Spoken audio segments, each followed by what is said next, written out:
已经有128年历史的嘉里区营变局，这几个厝顶是立落去修复拢无进度。另外，西港楼厝派出所112年防震定是古迹，说因为这个土地牵涉到18个地主要活化真困难。事实上呢，这真侪历史建筑都有这款的问题。文化局也讲，相关的问题因会协调处理，也会争取中央的经费来修复。前身是日本时代设立小人邮便收处所，后来伫1915年改名做嘉里邮便局。建筑采日本切角顶设计，外观造型真优美，嘛是台南唯一保留的日本邮电官式建筑。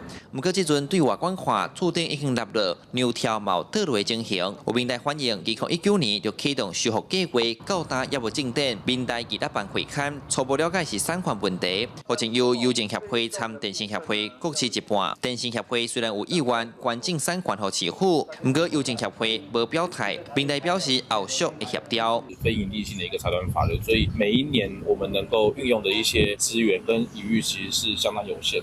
那加上这一个古迹活动的就是千万起跳的，所以其实协会并没有办法一次就是把这个经费去做到位。你也要安尼规矩呢，你的所有权呢，即阵的规矩拨用给地方政府，管理单位、所有权单位一致，咧这个状况之下需要去协调。另外，这边西港是民国26年建的老树警察管理派出所，112年互人认定做市林古迹。经过了解，这栋建筑已经30档无使用，目前地方虽然有咧讨论要修复活化，不过产权同款复杂，佮牵涉18个地主，若投入真侪经费修复，倒位地主无同意就会白了工。文化局讲，产权问题爱先确定清楚，才通规划后续活化用途。因为土地我们警察局托管的占1/3，全部就移给市政府，由市政府来媒合相关单位来做一个利用。产权的部分，我们会在这一段时间里面呢，我们会来协商包括私有的还有包括2个电信邮政协会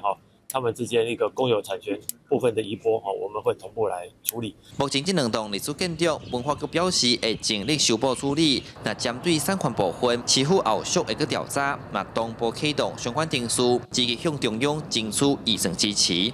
望有历史价值的古迹建物，通过重现风华。记者苏台南采访报道。